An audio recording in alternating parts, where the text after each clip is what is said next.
আজই দীঘা থেকে কলকাতায় ফিরবেন মুখ্যমন্ত্রী। দুপুর 2টোর সময় কলকাতার উদ্দেশ্যে রওনা দেবেন। দীঘার হেলিপ্যাড ময়দানে প্রস্তুতি একেবারে তুঙ্গে। একাধিক আবাসনের ছাদে মোতায়েন বিশাল পুলিশ বাহিনী। নিরাপত্তার বিষয়ে আঁটো নিরাপত্তা গ্রহণ করা হয়েছে। দুপুর 2টোর সময় কলকাতার উদ্দেশ্যে রওনা দেবেন মুখ্যমন্ত্রী মমতা বন্দ্যোপাধ্যায়। দীঘা সফরে মুখ্যমন্ত্রী তিনি গতকালই দীঘাকে নিয়ে একাধিক প্রকল্পের কথা ঘোষণা করেন, পাশাপাশি জগন্নাথ মন্দির উদ্বোধনের কথা ঘোষণা করেন এবং আজকে কলকাতায় ফিরবেন মুখ্যমন্ত্রী।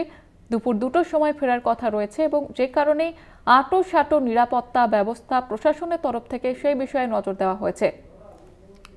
বিশাল পুলিশ বাহিনী মোতায়েন রয়েছে আবাসনের ছাদে। হেলিপ্যাড ময়দানে প্রস্তুতি একেবারে তুঙ্গে। আমাদের সঙ্গে টেলিফোন লাইনে রয়েছে প্রতিনিধি সমীরণ সাউ। সমীরণ, নিরাপত্তার ব্যবস্থা কিভাবে দেখা হচ্ছে? ঠিক দেখা দিয়েছে এই মুহূর্তে দীঘা যে হেলিপ্যাড ময়দান, সেই হেলিপ্যাড ময়দান সুরক্ষা চাদরে মুড়ে ফেলা হয়েছে।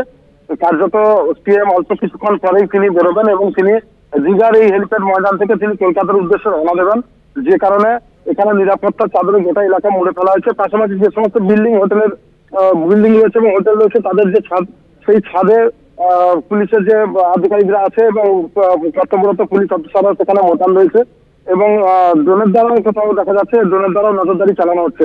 তো সেক্ষেত্রে বলা যেতে পারে এক কথায় সুরক্ষা ব্যবস্থা খুব আঁটাসাঁটাভাবে রয়েছে মুখ্যমন্ত্রীর নিরাপত্তাকে কেন্দ্র করে। মুখ্যমন্ত্রী অল্প কিছুক্ষণ পরে বেরোবেন, তার আগে সমস্ত রকম নিরাপত্তা ব্যবস্থা খতিয়েও দেখছেন এখানে আধিকারিকগণ।